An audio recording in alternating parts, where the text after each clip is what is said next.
I was in lockstep with kind of the woke direction that had taken over, my blue camp, and it was actually the trans stuff that made me second guess a lot of other things. So just when what's that refrain, like, you're conservative about whatever topic you know the most about, or I'm butchering that quote, but yeah, it's like I seeing what was going on internally within trans affairs and stuff like that, and seeing so many things happening that I disagreed with, and going, wait, there's a lot of stuff that's being just taken for granted and assumed. That whole thing where you don't ask questions because only a bigot would raise any concerns. And so when I realized that I was kind of I'd become out of lockstep with the liberal understanding of what is righteous and pure in regards to the trans stuff, that made me kind of wonder, okay, wait, are there other things, in my camp that we're getting wrong as well? But, to stay in my lane, I stick with the trans stuff, Well, yeah.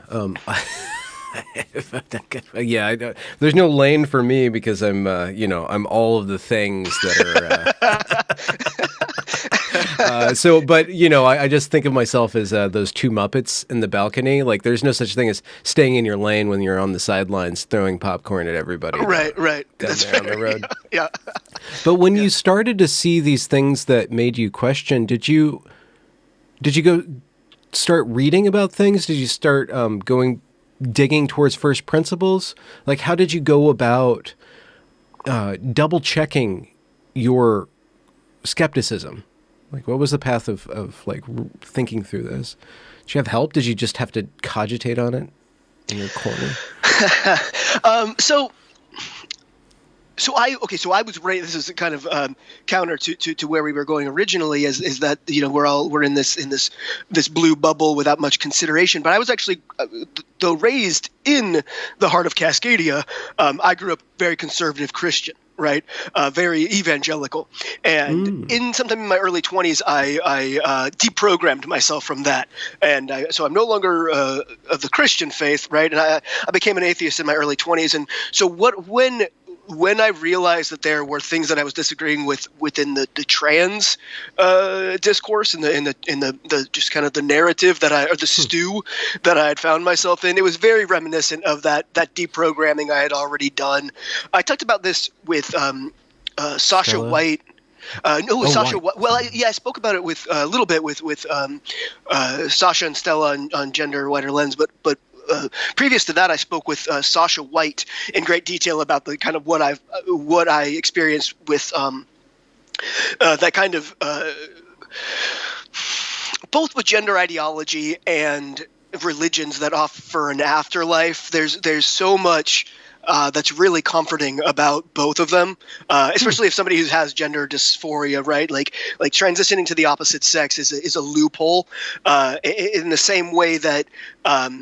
That religions that offer an afterlife is a loophole to death, right? Like it's very it's very seductive in that way. And so when you grow up believing that that you are going to heaven, you just have to continue being a good person, following God's word. Not sinning, or if you do, ask forgiveness. It's like there's things that you do to ensure that you will live forever, right? That immortality is an option. That I kind of was raised believing, that heaven and hell were very literally real, and so when in my early 20s, late teens and early 20s, is when I started to realize, this isn't really literally accurate, and I had to unpack that Christian, that evangelical Christianity and that concept of an afterlife that I had taken for granted all my life. And then, fast forward 10 years later, I've transitioned, right? And I'm very much in lockstep now with this new religion of gender, in that, a certain internal feeling is is realer than physical reality.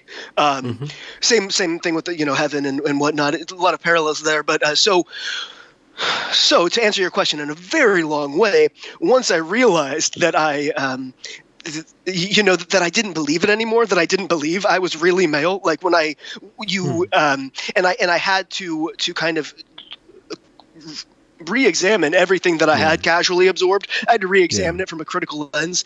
Doing that, was much more comfortable, was much easier relative to what I had done previously, right? Like if you have to critically examine your religious upbringing, you have to let go of the idea of immortality, essentially. At least in my case with becoming an atheist, right? Is like that was a much more uncomfortable process to come to interact with than okay, I'm female, right? And we don't actually, like that process was. So yes, it all happened internally. Most of it happened, like reading things online, kind of getting a better understanding of how people get into this mind frame, and just kind of comparing and contrasting my experiences with other people's experiences, and realizing that this whole gender identity thing is kind of bullshit. And it just when you compare it to, again, what I was saying with Sasha and Stella recently is, I just assumed everybody's experience was the same as my experience. When we talk about trans or gender dysphoria, I assumed it was all one thing. And then the more you interact with it and the more you read other people's experiences, it's like, no, this is not one thing. These are very, very different things. And then, that's when I had to kind of go, yeah, it's not what I believed all along. So I don't know if that answers your question, but well, there's so many things that you are answering, and more questions to ask. Okay, I wanted to share a brief anecdote. I have a friend on Twitter who's trans. She works in the entertainment industry in Hollywood, making movies. And there recently was a Dave Chappelle, The Closer, show, and apparently during that he confronted some of the trans dogma, and kind of poked at it, punched up or down, who knows. He was busting balls, but who knows whose balls he's talking about when he's going after the transgender ideology. And that's both up and down simultaneously, I feel like. Well, I guess, I don't know. Well, it depends. It's really weird. The whole punching down thing is a whole other conversation. But what happened was that this white male trans woman head lead of the Netflix show Dear White People. So this person who pretends to be black or writes scripts for black people and then is female identified in the real world, denounced Chappelle. Male to female. Okay. But this is my point. There's a male to female, began the gender journey openly. I think it was last year, published, I put on a dress, said I am a girl now, and then got a bunch of praise on the internet, which has happened. So my friend, this person criticized Chappelle, gets written up everywhere, right? And it turns out this person's kind of got two sides to them. Well, one, they're a white person, the lead show of this black comedy or whatever lead writer white people is, and then this white male to female writer for a black TV show is like criticizing a black man, right? So that's weird on the intersectional firing squad for going after trans people.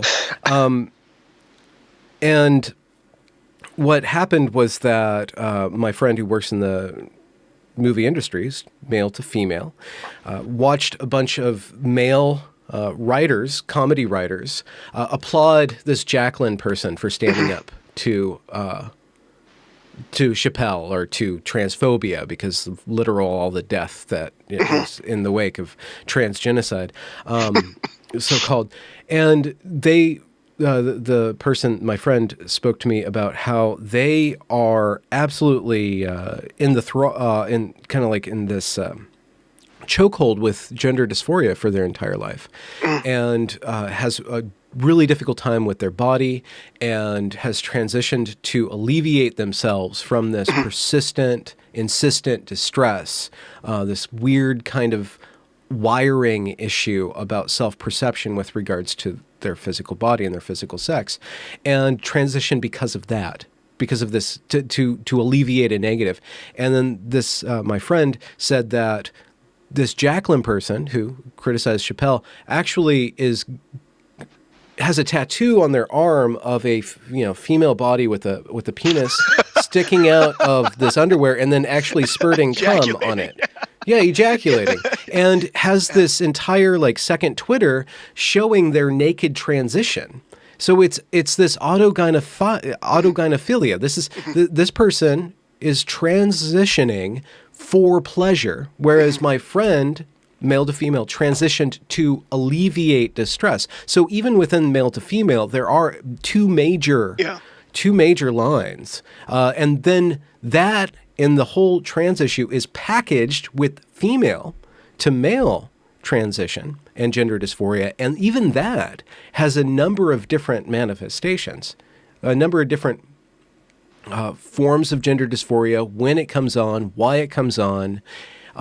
There's not, in so far as I've seen, there's not as strong a sexual component in female to male transition, though that I do know that it's wrapped up there. But female sexuality and male sexuality are very, very different in their intensity and in how they the mechanics of it and how it operates psychologically and physiologically. And so just the trans issue. The gender ideology kind of comes in and erases all of that, right? Yeah. Yep. And that's what we were doing with Gender Dysphoria Alliance. Is the whole point is to do away with that umbrella that hides all of those details underneath it, and just kind of explode what's resides underneath. I do want to what you're talking about with that Jacqueline person. I wasn't aware that she was criticizing the Dave Chappelle or the special, but I have seen that image floating around all over Twitter of that stupid tattoo. But I do want to, because it's not even as simple as people who have severe distress about their sex body and autogynephiles, because I know you've interviewed James Shoup, and that's somebody who has a severe case of autogynephilia that also manifests as severe distress at his actual physical body, right? Autogynephilia oftentimes does include what we would call just clinical sex dysphoria, right? Usually it doesn't start that way. It becomes, you've got the sexual obsession with having a female body or female physiology or even just cross-dressing or whatever. And it usually just advances to such a degree that anything that is existing in your body that it contradicts that fantasy becomes a source of dysphoria. So I think oftentimes with the male to female transitioners, autogynephilia is more often than not the driving force, and it does create it can often create quite severe dysphoria. Yes. But I think with female to male transitioners, you're absolutely right. I think it's virtually never sexually motivated, where I think regardless of the type, it's virtually always sexually motivated. I think. In male to female transitioners, and virtually never sexually motivated in female to male. It seems on the female to male side, it's socially more often than not socially motivated, or if it is sexually motivated, something that I've noticed is a very tragic trend that I'm sure you've picked up on all the people that you've interviewed, is oftentimes female to male transitioners literally transition to avoid sexualization, right? It's like putting on a facade of male, desexualizes them. Right. Yes. And so that has an appeal, whereas a lot of the male to female transitioners, it's more like wanting to absorb this wanting to basically put on this sexy costume. So it almost seems like completely opposite motivations in a lot of ways.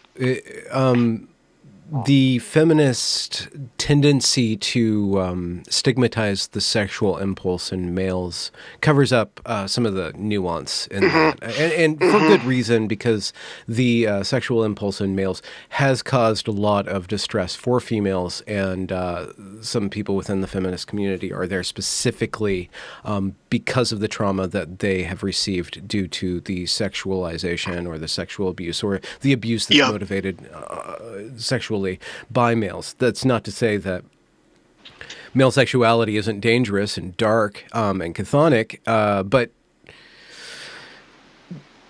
looking at it more clinically or kind of understanding it kind of just as a fact of life gives way to a little bit more understanding, a little bit more compassion, and then perhaps a little bit more moral certainty in how to correct the problem, how to confront the problem, how to deal with the problem. But with regards to the female to male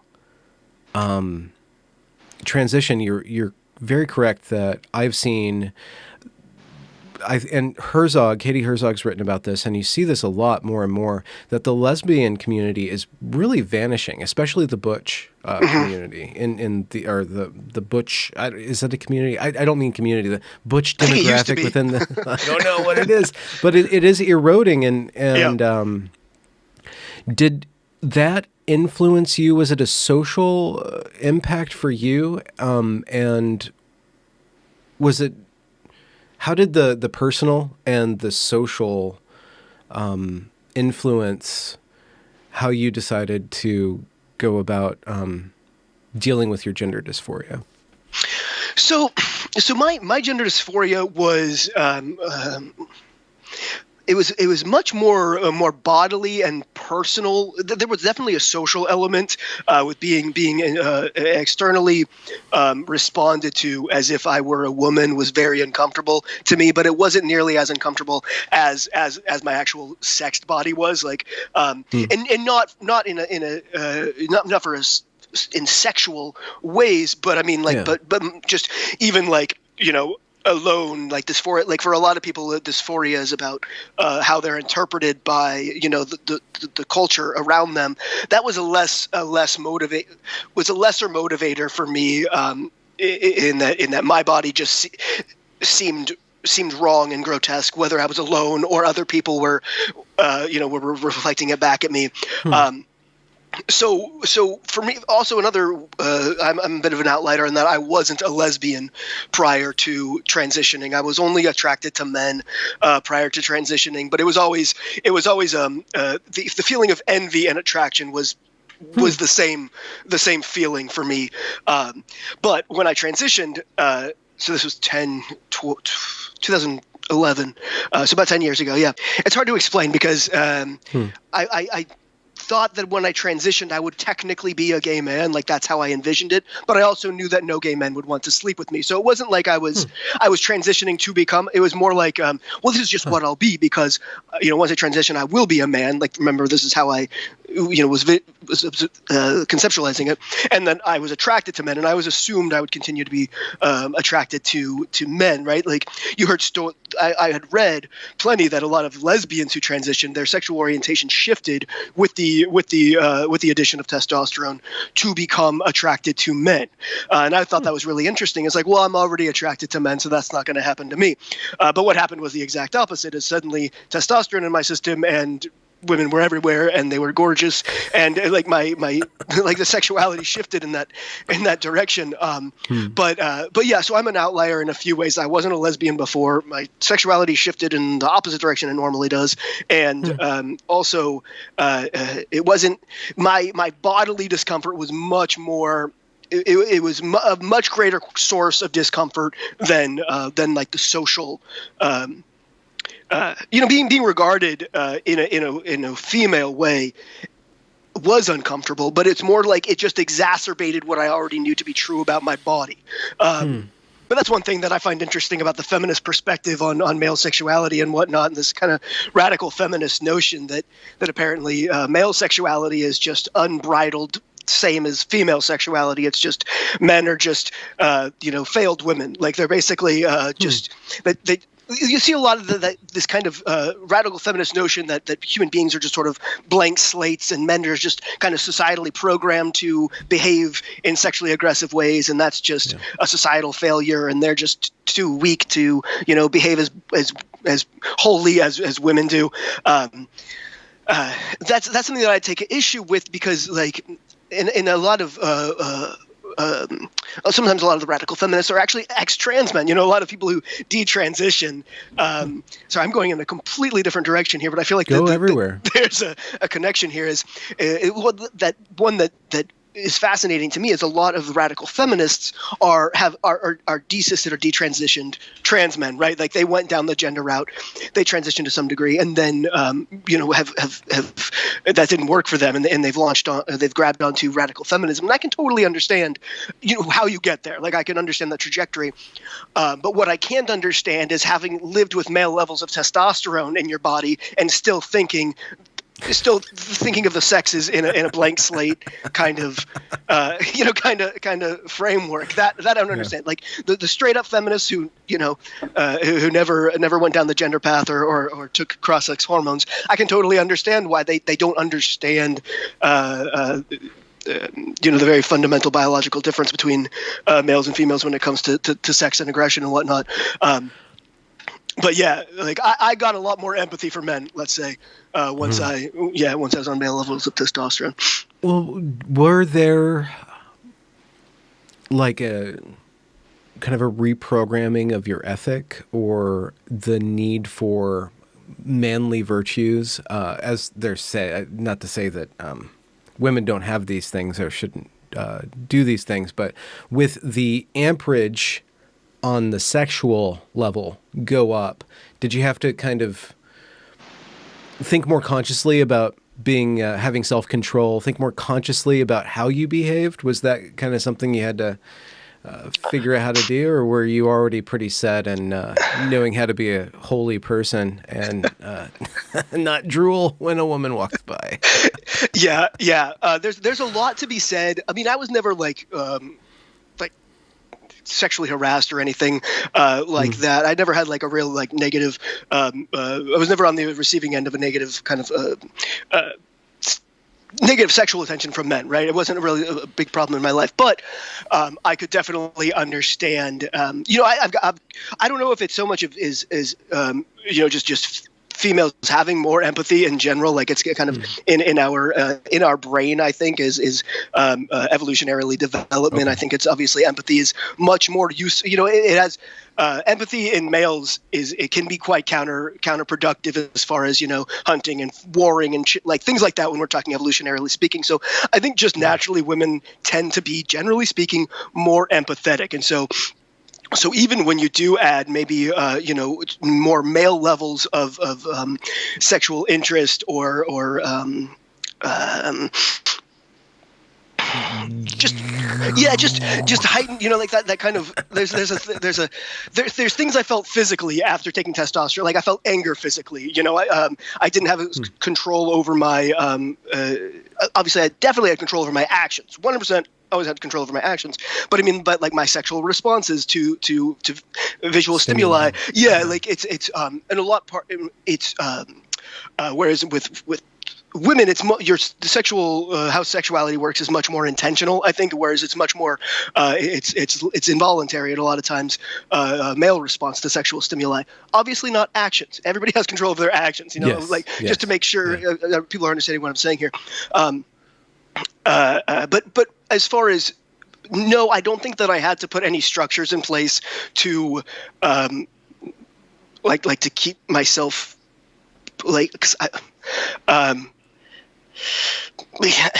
don't know how. Okay, same kind of question, but just reoriented. What were some of the things that you missed or that were taken away from you that you didn't expect with regards to some sort of? I've heard from speaking to male to female detransitioners that going on the estrogen had expanded their emotional palette. They could feel more and more deeply. Was that taken away from you? Was your emotions kind of squelched into horniness and anger? You still had that? So no, I definitely still had a complete range of emotions. I was also put on half the dose of male of testosterone for the first 6 years, and then that was only doubled. About 5 years ago, 4 years ago. So I do wonder if I had a kind of like a slower inundation than many do. Like, and hearing Helena's story, like that's like the emotional just shitstorm that was applied to her. I didn't deal with anything remotely near that. My anger is easier. Yeah, anger seems to come more. A lot of things are, I guess, funneled into anger, but I feel like I still have the same range of emotions. I became a crier, which is again different than most people. I wasn't a crier before, but now I cry fairly easily, which is again kind of the opposite of what people would think. I don't feel like my emotions changed that much, or how I access them, or like I've always been a pretty stoic person. A pretty. Yeah. My friends joked and called me a robot all the time. Like I just wasn't not very emotionally expressive, or I feel things very deeply, but I just don't express much, and that really didn't change, I guess, other than crying at sentimental stuff now, which again is bizarre. Hallmark commercials. yeah, exactly. Yeah. Did you, with regards to interfacing with the medical establishment, did you receive, do you think that you received good psychological input and not oversight, but guidance or counseling in this? Did you need that? Some people that I've seen haven't gotten that correctly, especially the detransitioners I've seen. That seems to be like there's some sort of misdiagnosis. Did you need much counseling in this or previous to actually diving into medical transition? I think I did. I think we all do. I didn't get any at all, though. I was 27 years old. I don't have a history of any mental health comorbidities. I told my doctor that once I'd learned, I learned about most of transition and whatnot online, as you do. And I realized that what I'd always felt all my life was called gender dysphoria. And so I could go to my doctor and say, hey, I've got gender dysphoria. I want to transition to be a man. And she was just like, normally you would need 6 months of therapy, but I think you know what you're talking about. So I'm going to refer you to an endocrinologist in Seattle who doesn't require a letter from a therapist to start cross-sex hormones. I was like, cool. So a few weeks later, I had my appointment with that endocrinologist, and he's like, I don't know why she told you I don't need a letter from a therapist. I definitely do, but let's just have a conversation. And within 15 minutes, he had written me a prescription for testosterone. So I never had any therapy whatsoever, and I maintained until about 3 years ago when I kind of deprogrammed myself from the whole gender ideology stuff. I maintained that therapy wasn't necessary for me because I knew what I'd always felt, and I knew that transition fixed it. And while that is entirely true, I had gender dysphoria as long as I can remember. Transition fixed it. Like it was a resounding success. But really, yes, yeah. Okay. But retrospectively, looking back, the first response being to alter a healthy person in the direction of the opposite sex because they have a mental turmoil about. You want to figure out where that mental turmoil is coming from, right? Like that should be, it's like we just take it for granted. It's like, oh, you have gender dysphoria. This is how we treat gender dysphoria. And no matter how mentally sound the person presenting with gender dysphoria is, I still don't think we should just go, okay, well, process hormones, surgeries. It just seems wildly irresponsible. Again, it took me a long time to come to this conclusion because it did work so well for me. It's only like hearing these, the experiences of other people and going, oh wow, you were catastrophically failed. And then seeing all these people who are transitioning despite not having any any dysphoria whatsoever, and just comparing all these experiences and realizing we're just. And then, like you're talking about the very different, the extreme difference between the male experience of this and the female experience of this, and just doing a one only solution. Yeah, we're about ready to uncover a mass of medical ethics violations. But we'll see what happens with that. But could you, if you're not tired of speaking of this, if you have spoken about this, how do you know that it fixed it? Like, what are some of the things that, do you have a diary or like in your head, like just looking back on your life, like how did it work positively for you? that's a great question. No, I haven't spoken about this. That's a really good question.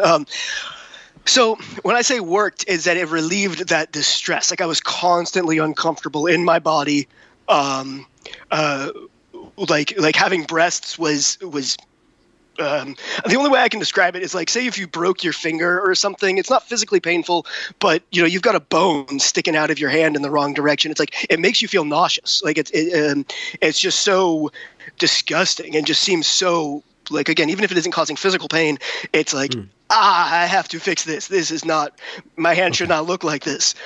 That's how I felt about my chest. Right.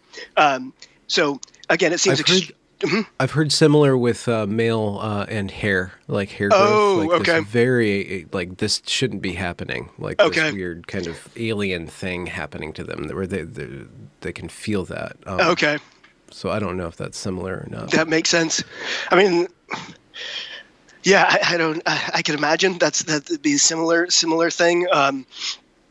I was going to say when I started growing hair, I was like, yeah, but that's again going in a different direction. Yeah. So I guess that's what I mean by it fixed it is like I no longer have that distress at my body. Like, I mean, there's still a bit, but I can compartmentalize and deal with it quite easily. So like the sound of my voice being high, just all these things that to my brain was wrong and that my voice shouldn't be, there were all these things that, again, it happened. It was that didn't go away when I left. It wasn't like a social anxiety thing because it probably was. It could be that the source of that, and then you internalize it to be a problem with your body, which again, your body is inescapable. So there's a whole lot of ways that we can unpack how dysphoria, manifest, or how it begins. Those initial causes. But when I say it's a success, is that I'm very comfortable in my body now, even though I've deprogrammed like the whole no, my brain isn't male. I don't believe that. I'm very much just a female who has gender dysphoria, and altering my body in this direction has helped immensely. So, is it more valid than somebody who had like a really big nose that they were uncomfortable with and had a nose job and that made them feel better about their appearance? It could very much be the exact same thing. It could all be very a certain level of vanity. Cosmetic. Yeah. And insecurity. I don't know for sure. I just know that it 100% resolved it. So, or 95% resolved it. Perhaps a weird question, but women's hips are different than men, and that affects how they walk. Was that the way that you walked itself a source of dysphoria, and did you have to relearn how to okay? No. I just want to know, because breast seems like one thing, but like the hips are another. But I mean, I have fairly narrow hips for a female. I didn't really. I definitely have much. There are certain things where people talk about, they've got hip dysphoria or ass dysphoria. What that means is something about their body that kind of makes them clockable to the outside world. That never bothered me. Like there are things like I've made this like I have tiny hands. Even for a, I'm 5'6", like for a female of my stature, I still have ridiculously small hands. That and if he pays too much attention to, automatically, outs me, but or not automatically, but it's very likely. But that's not dysphoria. Like I don't look at my hand and go, this shouldn't be here. This is wrong. Like I did about other elements of my sexed body, right? I'm not sure if that answers the question, but like it's not like there's certain things that I see. Oh, only, this is. Only women walk like this, or men don't. Yeah, I never got really hung up on that kind of stuff, I guess. Okay. Yeah. And so when you began, the physical transformations just kind of took away that, where you're like, oh, I don't have to think about that so much anymore? Yeah. Or what opened up in your, let's pretend the brain's a computer, male computer, female computer. Let's just de-sex it for this now. And gender dysphoria is running in the background a lot in distress, and it's taking up a lot of your clock cycles. With that gone, what opened up to you? What did you end up doing with that extra emotional brain space? investment? Yeah, and the emotional labor or the brain. That is also a very good question that I've not considered. That's exactly what happens, though. Is like, yeah, you're obsessive. This kind of fixated dysphoria thing that goes away. But I don't know. I don't recall. What did I went back to school. I got a bachelor's What'd you end up degree. studying? Geography and social studies. Okay. So big emphasis on history and sociology. I did a minor in geographic information systems as well, which I haven't used at all since, but that was the most, financially useful, and therefore what I put most of my time in school to. But then, my minor is geography and social studies, which again had a big emphasis on history and sociology, which I find myself kind of relying on now when I'm looking at the whole gender situation that we're in now, is kind of looking at it with from a historical lens of what is this going to look like in a generation when we're looking back on this. Is the lens I can't help but look at this on. And then also with regards to the demographic seeking transition, things like that, I feel like that whole kind of sociology framework has so these two things that I kind of did because I was interested in them, and I found that they were useful, and I was attempting to go in a direction of urban planning, never did. But yeah, you never know. You might end up designing some urban thing. Might happen. But it's funny because I find these kind of like what I took took at the time as like these kind of humanities indulgences that I was just interested in, and are kind of serving me well, I feel like, now with looking at this. But as far as answering the question, it was one thing that I was not consciously aware of. Like the relief from gender dysphoria is exactly what you described. It's like somehow like you suddenly have this extra brain space. But I didn't. I didn't consciously. I wasn't conscious of that or doing anything with that. But it's a very good point. Yeah.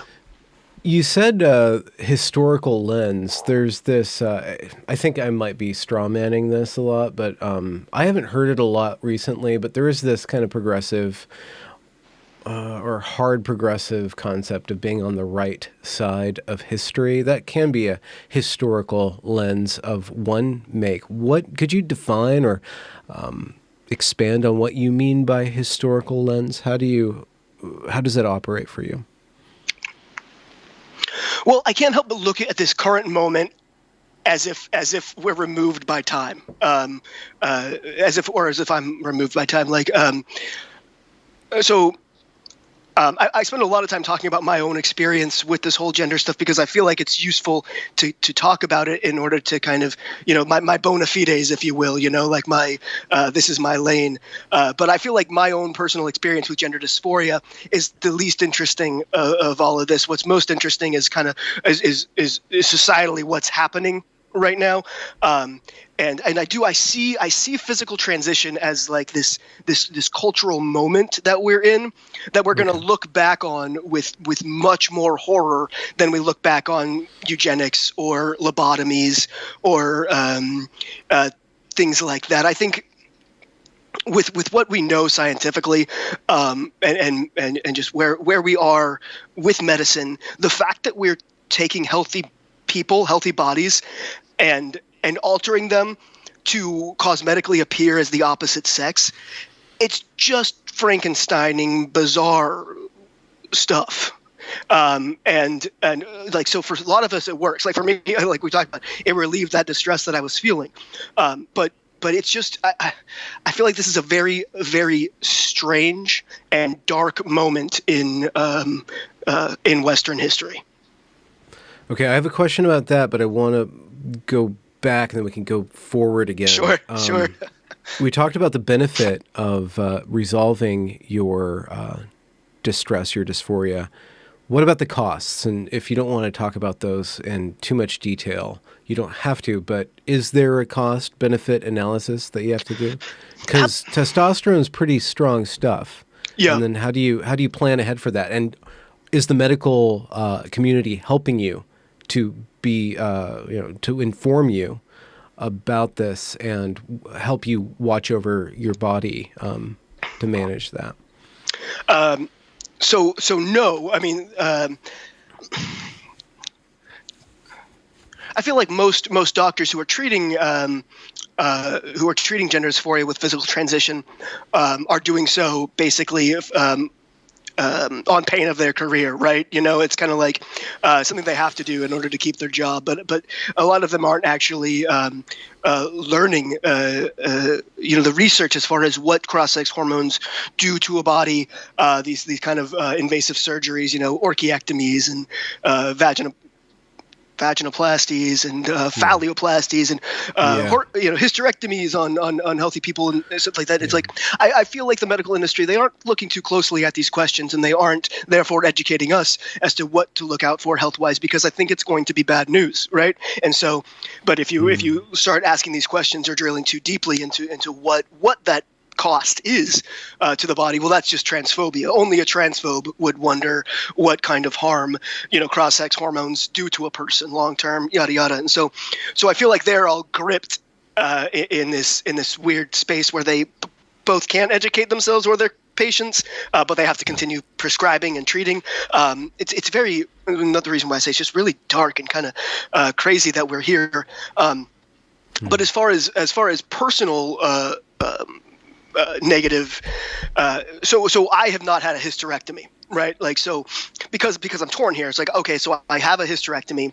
Who knows what kind of, I hear people, because I'm 37 years old, right? Like, I'm definitely not young, but I'm also certainly too young to have an elective hysterectomy. It seems like, they're how do I phrase this? My body right now, if I were to cease and desist my transition efforts, my body, I think, would just pick back up as it's naturally supposed to, right? I can produce, the hormones necessary to sustain myself because I have those, that internal, the internal mechanism, right? So, we can say that the changes I've done to myself so far are basically cosmetic. There's certainly much more than cosmetic, but you know what I mean? Like, I can. So again, like, I haven't had a hysterectomy, but that is the dilemma, right? It's like I also am putting male levels of testosterone into my body, which is wreaking havoc on my endocrine system, whole, or specifically the I'm thinking more so like the gynecologic functions, like the Thank you. So organs that I still have that are need besieged estrogen. Besieged by foreign hormones, right? It's like it's so they say you're supposed to have a hysterectomy within 5 years of being on testosterone, right? I'm at 10 years now. I know others who've gone 20, 30 years and have been okay. So, but again, like what sample size do we have? It's very small sample size. We've only been doing this in record numbers for the last 20 years or so. Well, there's the gynecological system, but there's also the cardiovascular system that is being stressed, and there's just a lot of different things. The question is there somebody dedicated or a system dedicated to just watch you and be prepared, and preparing you or developing drugs that might forestall or pick up if there's some sort of bone problem or something like that? No. Okay. No. I've my so it's kind of a one-way street then, so far as the medical industry is concerned for you right now. Just like, okay, just put them on the female to male or male to female. There you go. Okay. I mean, they monitor my blood, my blood levels and whatnot. Make sure there's. But just for hormones or other things. Liver function, things like that. Okay. Liver, kidney function.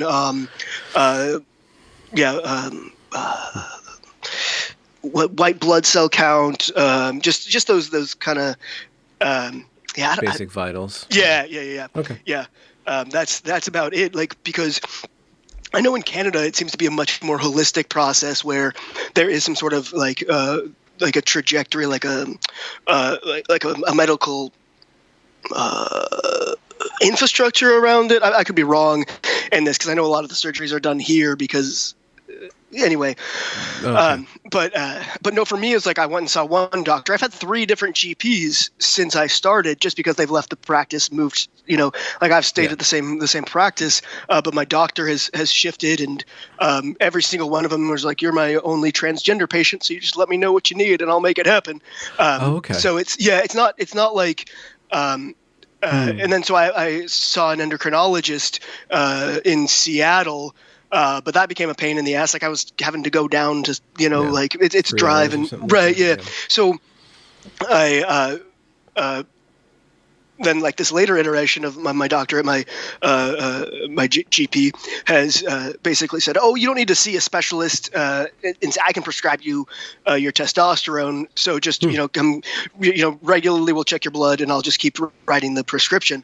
So that's about where it's at. Is like as long as there's nothing alarming coming up in my blood tests, then it's just they could keep.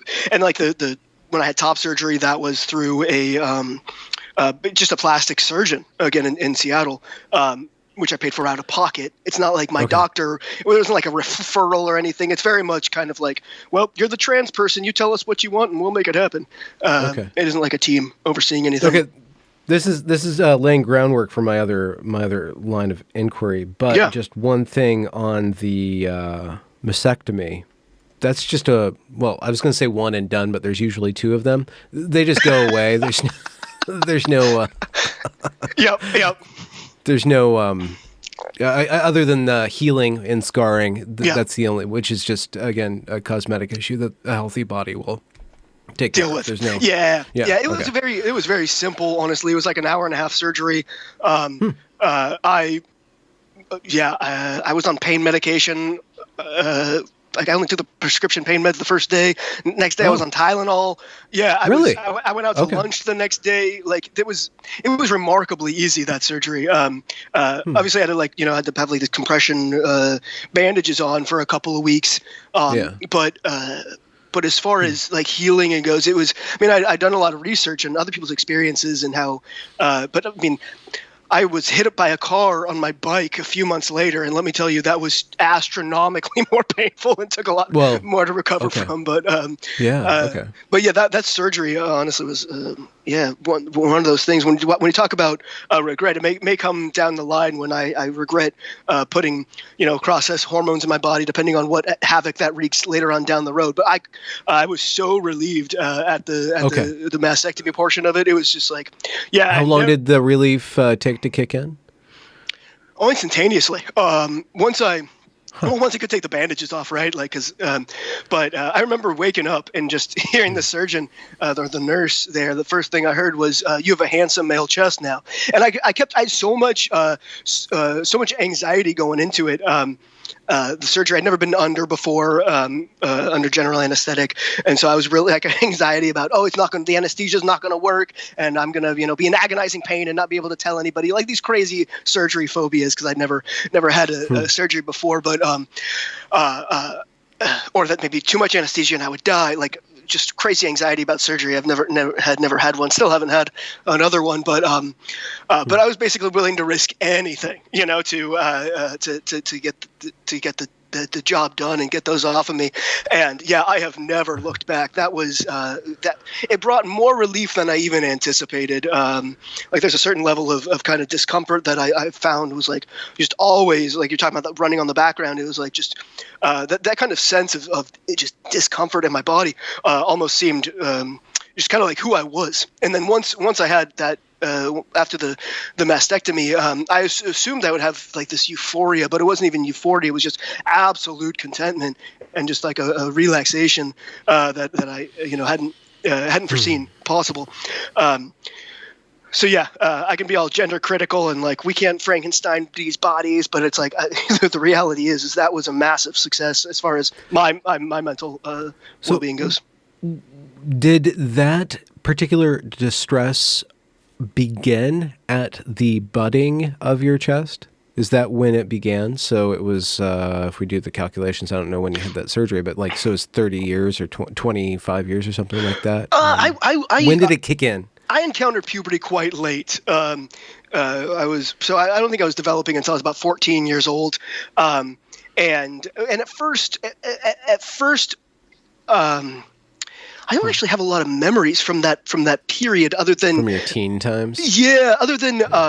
than imagining that going through puberty and developing would turn me into a woman. Like, I assumed it would take away that what I saw as like this childish feeling that I was supposed to be a boy. I saw puberty as resolving that, and so initially I think I was quite happy about it. I don't even remember my mental state then. Okay. But by the time I was in like late teens, it was very much like I would give anything to have a flat chest.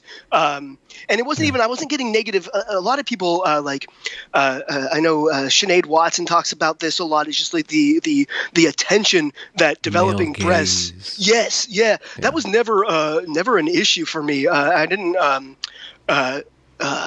It wasn't. It was always very, very internal for me. It was very much like, this just shouldn't be. It had nothing to do with what was happening, what was reflected back at me, I guess. So I was going to ask about that, and if you can flesh this out or not, if your memory goes back this far. But growing up in a evangelical Christian environment, there's pretty strong expectations or roles for the sexes, is there not? Or in the Pacific Northwest and your brand, it wasn't front and center? No. There was a wiggle room for gender nonconformity in Well, okay, so I was a total tomboy growing up, but there were very strict. But it was very much like, you will grow up to be a wife and a mother, and I was basically I was homeschooled. Right, I was homeschooled. My only real socialization was at Sunday school or other homeschooled kids. How big was your basic social circle then? Like 20, 30, 50? Very small? Very, 12? very small. Yeah, mostly Very my small, immediate okay. family are my, cousins and certain other very, very backwoodsy Christian folks who are also homeschooled, and it was very much like I would. So again, I was played with the boys. I was out running around in the woods, building forts, playing gunfighter. That was my upbringing, and that was okay, except like there were things that I would do. So apparently, like being the tomboy thing, that wasn't a problem. But there were certain things that I did where I seemed to kind of express that I really thought I was a boy, that would conjure these conversations with my mom, mostly saying, no, you're a girl. Girls do this. Girls behave this way. You wear this. Like, she's trying to get me to wear dresses and stuff that I avoided like the plague, and had to for church and stuff like that. But so I wasn't that I was definitely allowed to be a tomboy. I was allowed to be like rough and, in my play and be out with the boys and stuff. It was just that there was this constant nagging, but you're really a girl, and you really should be kind of gearing up to be, a homemaker. Not most of my, but a good chunk of my homeschool education was around home ec and stuff like that. I remember having this book that was written by a woman, but the author of the book was Mrs. and then her husband's last name. So like, she wrote the book, but the author was Mrs. Gregory something, like it was the husband's name. It was, okay. Yeah, and I just remember just being alarmed by that at a very young age. But just the injustice of it, I guess. But on top of obviously not wanting to be a wife and a homemaker. But I think there were. So again, I talked about this recently with Sasha and Stella. Is like, I wonder if my internal opposition to that whole wife, mother, kind of strict, girls behave this way, kind of construct, and seeing that boys had a freedom that I felt like I should have as well. So I'm wondering if that developed the sex dysphoria. I can't say for sure. I don't know. I just know that So I remember being excited about puberty. It took forever to arrive, so I assumed that because it wasn't arriving, that I was really a boy all along. Like, there was literally a mistake, because I should have already started had a period and started developing and whatnot. But anyway, it did happen when I was about 14. remember being, like I remember thinking that was the solution that was going to make me feel like I was a real girl. Didn't happen. But then, so I don't remember what I was feeling about my body. I just remember sometime when I was about 15 or 16, somebody in the church, a woman in the church was diagnosed with breast cancer and had to have a double mastectomy. And I remember thinking, oh my God, I wish that were me. Like I remember feeling like I was envious that she was going to have a double mastectomy. I wanted nothing more in the world. But then I also felt really guilty that, this woman was having, had this really a horrible diagnosis, but my actual feeling was envy, and then I kind of became obsessed with the idea of developing breast cancer, because it was because I even thought like, oh, if I did, it would, it's possible that I could die even after having the double mastectomy, because that happens. But I thought, it's a risk I'm willing. It's obviously absolutely batshit, because you can't elect to have cancer, and even if you could, what the fuck was I thinking? But like walk into Chernobyl if you want. Yeah, but yeah, that's remember my thought process as a teenager. But then by the time I was in my early 20s, I'd mostly it was something that I could compartmentalize, like my bodily discomfort, my discomfort with being like perceived as a woman. It was very uncomfortable for me, but I was able to compartmentalize it and kind of get on until I encountered the idea of transitioning, and then it had very much like the rapid onset where it was obsessive, and there was that was all I could think about once that was an option. Yeah, an option. I'm going to try to phrase this correctly. I've never asked this question before, so I might have to restate it. But to what percentile of certainty would the medical establishment have to transition a 12-year-old in your case? If they were 75% certain that you would end up wanting a mastectomy and wanting to transition, if they could diagnose you at 12 with a brain scan or some sort of weird thing, or 99%, is there a percentile where it would be okay, or would for you at 12 or 14 to be put on blockers and your puberty redirected? No, I don't think that there's ever a justification for that. I think wherever possible, a child should be allowed to given the option, the ability, the opportunity to outgrow it. I think,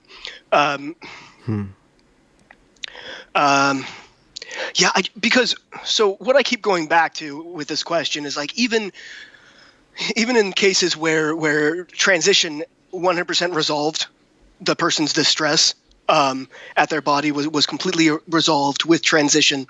If you were to do that to a child, they would never know that was necessary. So we do know that these surgeries and that these hormones kind of wreak unnecessary havoc on a healthy body. We are. There's a cost and a benefit, and right. The cost is being overlooked. Or the cost is being overlooked. Yeah, it's completely. But what I guess. So if you take a 12-year-old, a 13-year-old, 14-year-old, and you transition them, and they're gung-ho. They're like, yes, everybody's on board, the doctors, the parents, the kid. But at 12, 13, 14, you actually have no idea who you're going to be when you grow up. And it's a social engineering is occurring when we step in and halt or alter. My answer is philosophically, absolutely not. Because that kid is going to grow up and go, was this necessary? Could I be a fully whole, healthy version of my natal sex, right? Like, there's no way that you wouldn't ask that question. Even if it was a success, you would not know, right, that it was necessary. You could have outgrown it. Especially, the reality is most of these kids that we're stepping in and halting the puberty of are gay boys, like kids who the actual act of puberty typically resolves that feeling, and so we're stepping in and basically removing that actual natural mechanism that would resolve the distress in the first place. People are very rarely stepping in and interfering with like kids who would have been like me, just like a classic tomboy who in most cases would have grown up to be a lesbian. Because I have a lot of theories on this. I think it's socially that sissy boys are just, those have to be fixed, right? We can't have the uber sissy boy, whereas the uber tomboy, that's kind of cool. That's acceptable socially. I feel like there is this kind of double standard here. This is kind of me spitballing here. What I'm seeing culturally is most of the kids that we're interfering with the blockers and whatnot are just highly effeminate boys, right? Many for whom gay men now are saying, whoa, I was just like that kid, and it fixed with puberty, right? I have to make an intervention here. I know that the onset of females presenting to gender clinics has rose astronomically over the last few years and incredibly dwarfed the males who are going. Adolescents. But if we're talking about children whose puberty we're gonna interrupt, I guess when I say 12, 13, or 14, we are on a cusp there, right?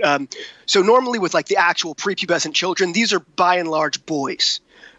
Historically, right? But like teenagers presenting in gender clinics, by and large, yes, those are girls, and they've encountered the concept online or in their school, and for the most part, I don't even think gender dysphoria is even really the issue so much as it is a social club spurs on a lot of this, I think.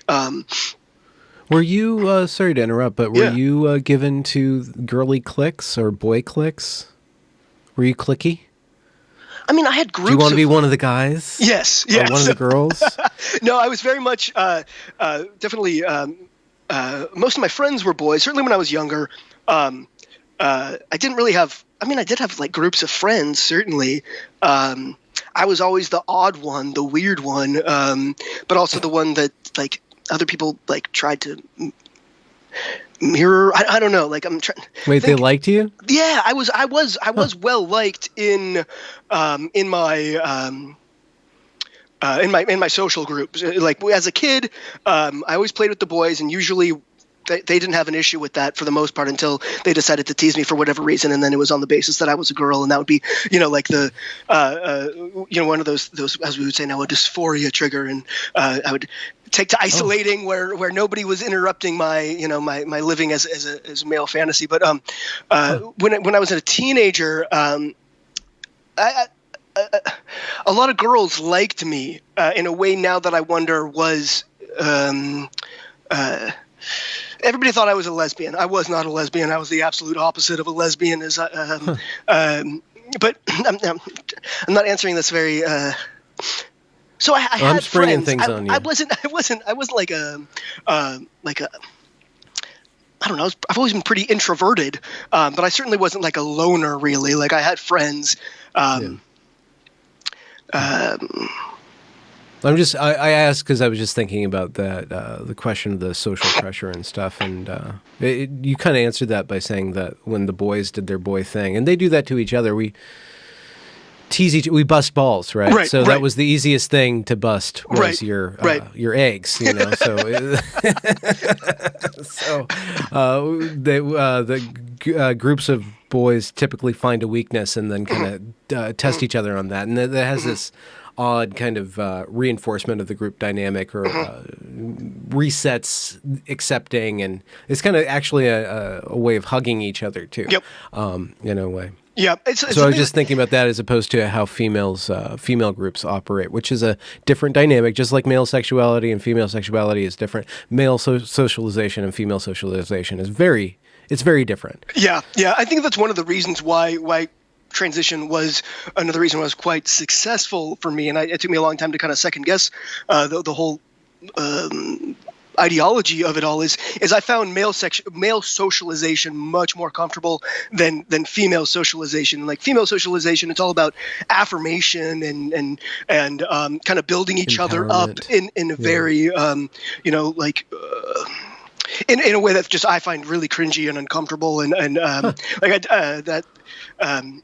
the over empathizing, and whereas the kind of the ball busting and the kind of making fun of each other, but in a friendly kind of way, and but mostly even not really directly interfacing all that much. It's more like, you just do things together. Yeah, kind of like that's always been much more comfortable to me than the intensity of like the female socialization.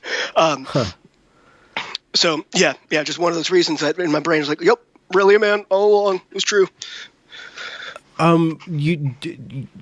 This is a personal question, so you can totally wiggle out of it, and I won't look down on you or just not answer it at all. I'm just we spoke about your sexuality switching, but sexuality is just kind of one level of being intimate with other people, and a heterosexual relationship between a male and a female has certain patterns to it that are different than a relationship between a male and a male and a female on a number of different levels. So when you did transition and your sexuality kind of switched over, did you have to relearn how to be with women? Like, there's one thing to learn to be a man or to be a man, but then being with a man, is one skill, like in a relationship sense. Being with a woman kind of takes on certain other skills. Did you, was there a learning curve for that? That's a good question. I mean, so when I was with men in the past, I've always gravitated towards effeminate, more sensitive type men. So yeah. So even when I was in what would look like a traditional heterosexual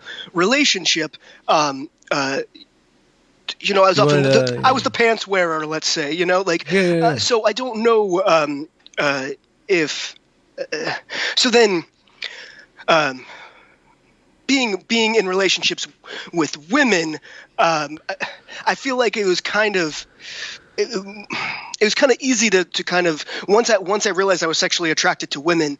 I don't feel like it was a learning curve. It was quite natural because being with women just in a platonic sense was always kind of uncomfortable to me because I didn't know how to be a woman. I don't know if that makes sense, but socially, I always felt uncomfortable being interpreted as a woman. So in a relationship with a woman, in a romantic sexual relationship, that's when I think it's most easy to just kind of be.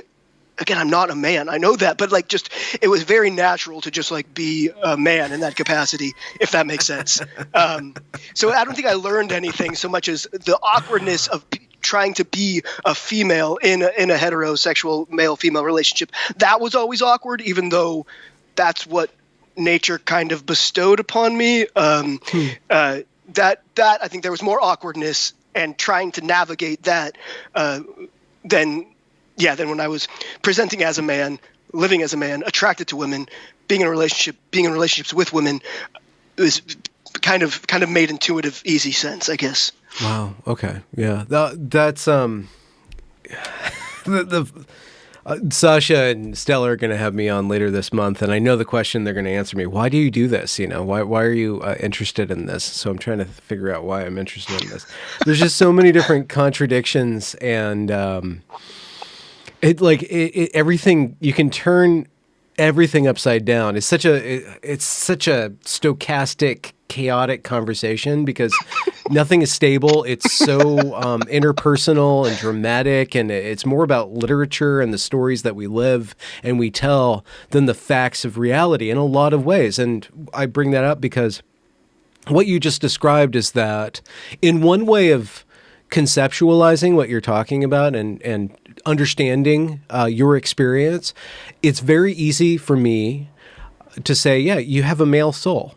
You have a male soul. You have a female body, female brain, but you have a male soul. There's something about you. I believed that for a long time. That's lodged in you that's spun in the male direction. Now, that sounds like something that's from gender ideology, but I could go in there. I won't do that for this episode, but gender ideology takes it in a completely different direction than just this kind of literary understanding of a character as a character. Rather than erecting this whole weird kind of soul, I just used the word soul. Mm-hmm.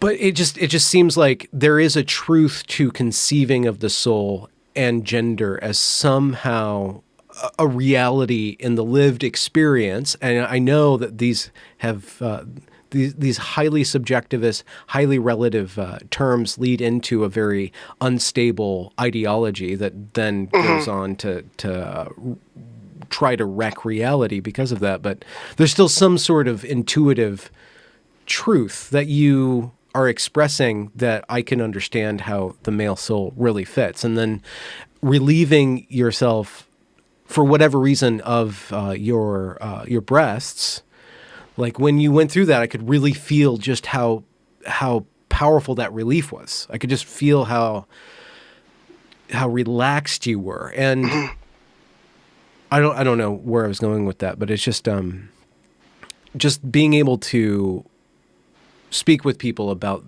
such an outlier experience really does shed light on the inlier experience, or a lot, and not just the normal people, but like all the variations within whatever hazy concept we have of the normal. Being so distressed in your life and then going through all these processes to deal with that, really, it just sheds light on sex and on gender. Whether or not it's there's problems with gender ideology. I'm against gender ideology, but I'm not gender critical because I think it's just it's a fact of human relationship. It's a social manifestation of a very complex organism that the human being is. Yeah, I mean, yeah, you said a lot there. I think. Yeah, I did. I mean, no, you're good. You're good. I think, yeah, the trans stuff is fascinating.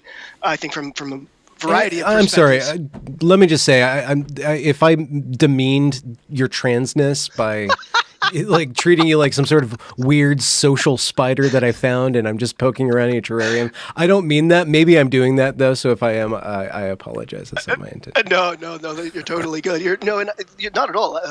I think. I guess I do that to all people all the time, just treating people as facets of curiosity. But I think, yeah, with the experience of transition, like we had Carol Hooven on, so she's wrote the book on literally wrote the book on testosterone recently, and it is really interesting, the kind of special place, and I don't want to be all hoity and special place I exist in society, but like when somebody who's kind of like experienced the world in one facet of like the gender binary, and then experienced the world in another facet of it, it's like we do have some sort of weird insight, useful insight into how the other half lives, as it were.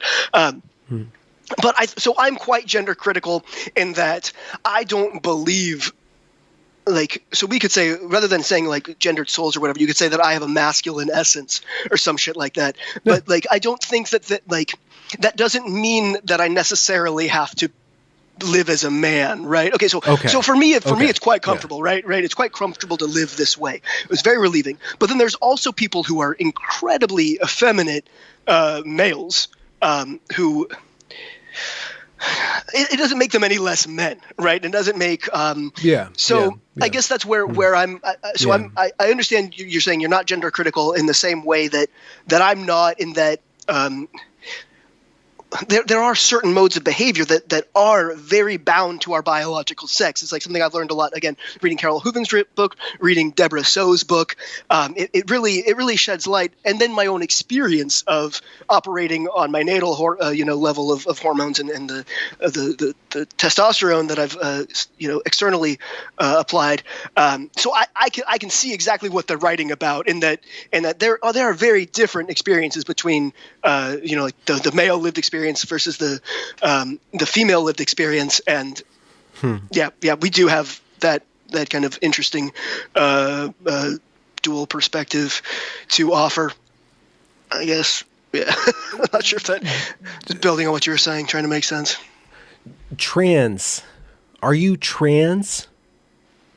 Like, the more I look into it, the more that concept is a very fishy concept. Like, how do you define yourself as trans? Are you a trans person? Yes, I say that I am trans because I have physically altered my body in the direction of the opposite sex. So I don't think there's anything innately trans about. I mean, okay, so you could say that there's things that like probably where I was likely to develop gender dysphoria. Maybe I was, likely exposed to high levels of testosterone in utero or something that's likely to cause me to develop gender dysphoria. But that doesn't mean that I am trans. Like, I talk to people all the time who have very severe gender dysphoria, like what Stella O'Malley had when she was a kid, right? Very severe form of childhood gender dysphoria. She is not trans. She is a happy, healthy, heterosexual woman with children. Yes, I am trans because I have transitioned my body to appear as the opposite sex. But so prior to transitioning, was I trans? No. Okay, yeah. So trans is something that is done. Trans is it's a decision. I think it's a decision that you make. It's a decision, yeah, and it's an implementation of a decision. Yes.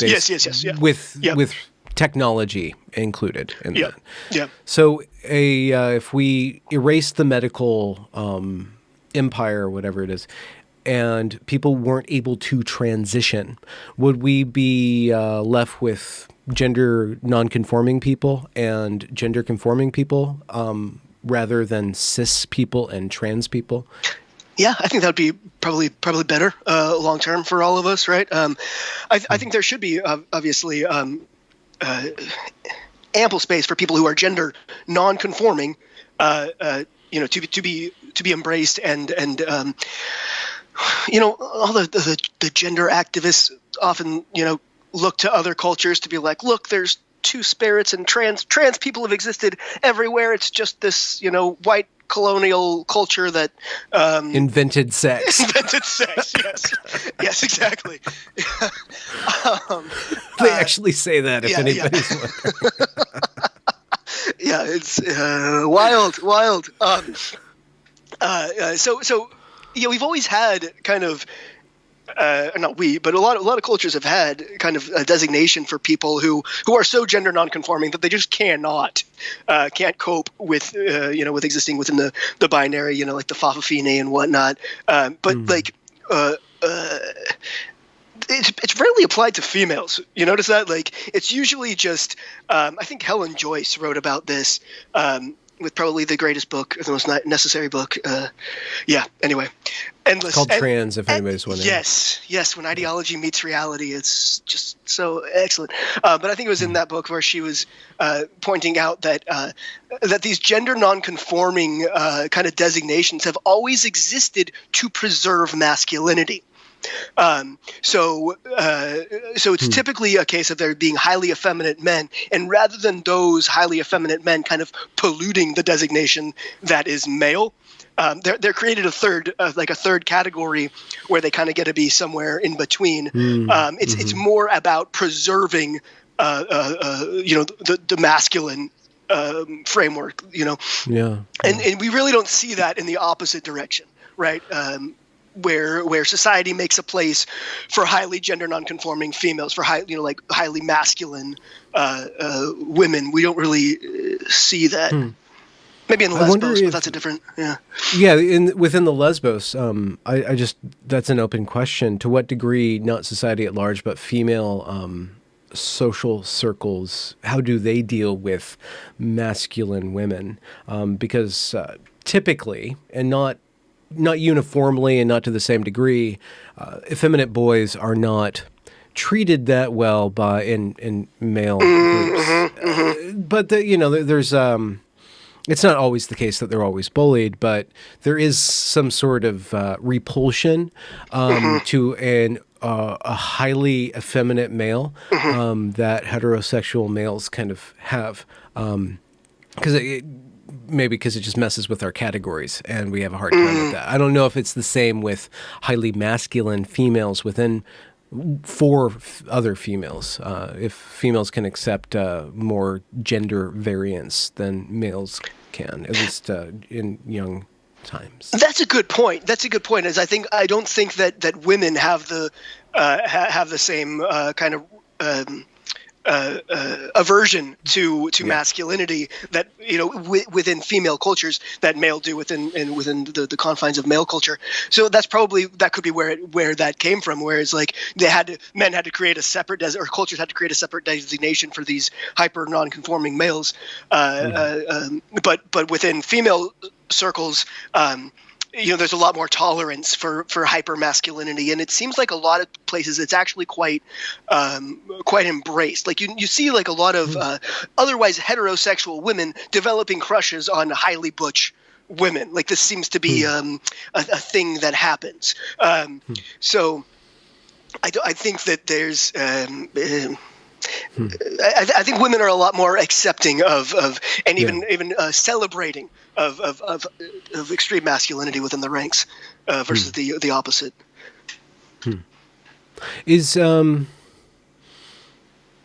when you're so you transitioned 10 years ago, decade ago, and you're just a dude. Then everybody treats you like a dude. Is there? We're in the Pacific Northwest. We're in a very progressive thing. Is it just you just live in life and you're speaking about these issues because you see problems with it, but with regards to your own transition in society?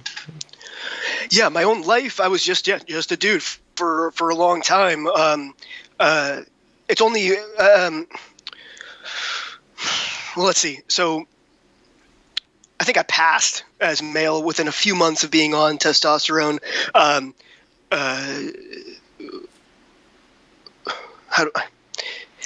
guess it's just sort of. I think I passed quicker than I anticipated passing, and kind of people assuming I was male before I even. So the whole name thing. Well, because it's. When I transitioned, I had been working at the same place for a few years. I transitioned on that job, right? So I just assumed, I had all the same friends I'd always had. So I just kind of assumed that it would always be a part, like that being trans would just be a part of my life. Like I guess I didn't think about long-term going into different, different social or professional settings where people didn't know me. And so, but obviously I went back to school shortly after transitioning, got a bachelor's degree, but that was an interesting experience because, I'm 37 years old. I went back to school at the age of 28. So I'd been transitioning for a year. I looked like any other 19 or 20-year-old dude there, but I was very much pushing 30. And so when you like joining study groups or whatever, there's like an ethical conundrum there, right?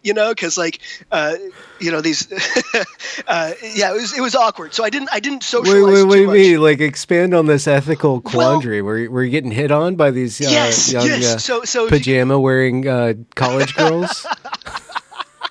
So this was just prior to this is in like 2014 when I 2013. So it was just prior to kind of woke takeover, right? So there's still a little bit more. It was fun. It was a different time, I guess. I don't know. Things changed, but I definitely didn't. So when I realized that potentially 18, 19-year-old girls, were hitting on me or just kind of like, well, not hitting on me, but flirting with me, when I had that experience once or twice, and so. You have to remember that I was read as female until like 5 minutes ago, right? At this point. Yeah. And so I realized that a lot of the ways that I was engaging was seemed very much like I was flirting. Like if they're interpreting me to be a 20-year-old man instead of, a 28-year-old who's lived as a female, up until that point, right? And so I'm quite expressive and just engaging. And I think I come across as very charming and essentially flirtatious when really that wasn't my intention, right? And so you're just being nice. I'm just being nice, I'm just being open and really kind of accommodating and let's include everybody. When because again, I also saw myself as being much older than these people, right? And so I was like, all right, guys, here, let's do. And so I think so if I'm seen from freshman, sophomore, from college, if I'm interpreted by college girls to be just a straight dude at 20 years old behaving that way. It's like I come across very engaging, very confident, very charming. And so I think I was getting attention that I didn't realize it was the kind of attention I was getting. And then I was like, because I'm like, damn, she is so cute and she is paying so much attention to me. But then I'd be like, wait, no, this is not on, like this is, first of all, I'm not the sex you think I am. And second of all, I'm a decade older than you. And this just is ethically. So I kind of retreated, I didn't engage too much socially, in the college, realm because of that. I didn't want to out myself, obviously. I was really digging just being stealth, right. And just living as a man. Yeah. And so I didn't want to, so I felt like there was an ethical gray area by engaging with people who are much younger than me who thought I was their age and male, right? There was just an ethical gray area there that I didn't really unpack. I just avoided, right? So I just became very, I didn't socialize too much. So anyway, I graduated. I got a different job. And again, so I was just, at that point I was, testosterone had more of an impact on me, that I looked much more my age still. I was in my early 30s. I probably looked like I was in my mid 20s. But either way, I was an adult, and it didn't have the ethical gray area that, being interpreted as an 18, 19-year-old at school did. Anyway, so yes, I was just sort of, I made new friends who didn't know that, that I was trans. But then as I started hanging out with people more frequently, I would divulge that information. Just because it feels, there's a certain kind of surface level, relationships, friendships that you can have with people. But it starts to feel like you're kind of living a lie a little bit. Like if they don't know this whole other half of basically the majority of my history was not male, so so I don't know, once I get make friends in a more where you're seeing each other outside of work, hanging out a lot, that's when it becomes relevant. But I didn't.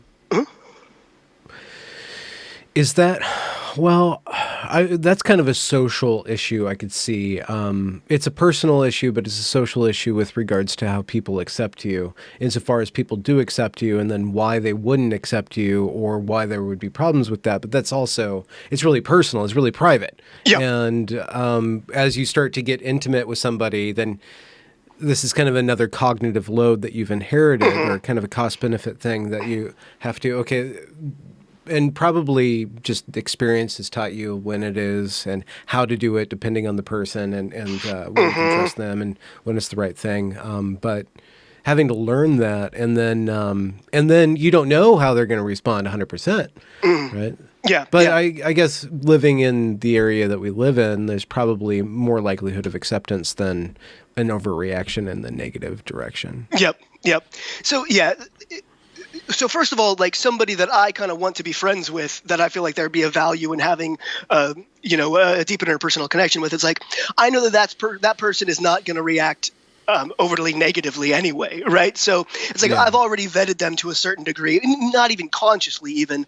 But again, in the part of the world we live in, it's pretty safe to say that it's certainly not going to be unsafe. That was never a concern in my mind at all.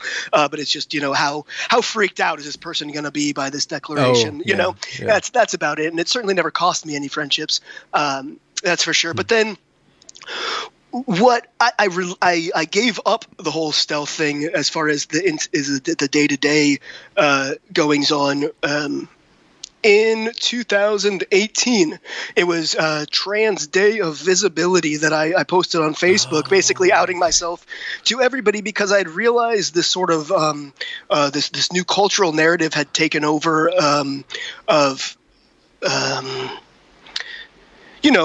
things had changed quite dramatically in 2018, and I felt like there was a lot of dangerous stuff that was taking place under the trans identification that I didn't know about until quite recently. And again, this is what I talk a lot about in the episode of Gender a Wider Lens with Sasha and Stella, where I became aware that a lot of people were transitioning as club initiation, right? As entry into a social subgroup, like a subculture to belong to, and transitioning, physically transitioning is how you gain access to that subgroup. And when I saw how kind of widespread this understanding was, I realized that I needed to kind of not be complicit in it. I think that's where it was coming from initially, was kind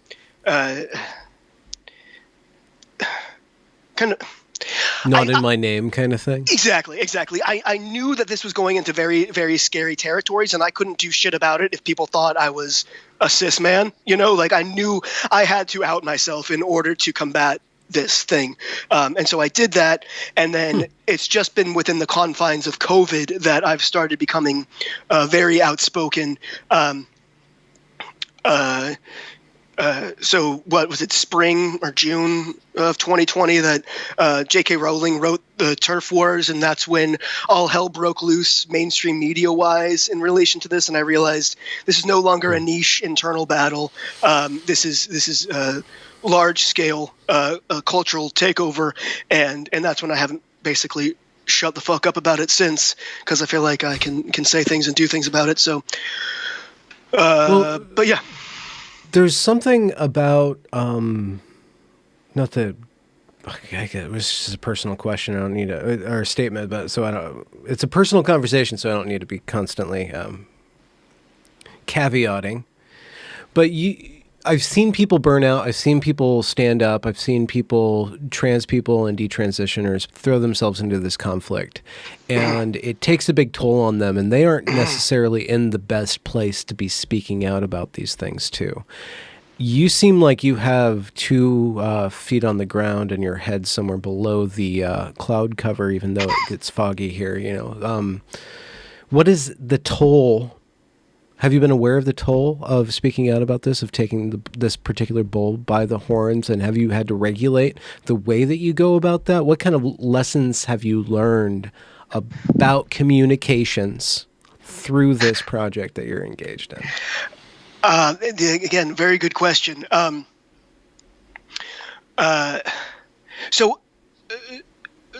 So at first I was just completely gung ho. Like I know, I feel like I spent a lot of time just kind of background data crunching the information I was seeing within the trans community and the rationale and the behaviors and whatnot, and I felt like I've kind of figured out what was going on, and I needed to kind of really put myself out there in order to express what I was seeing. And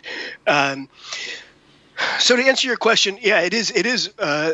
Sometimes I do feel like I'm approaching burnout, just because kind of interacting with this stuff academically, or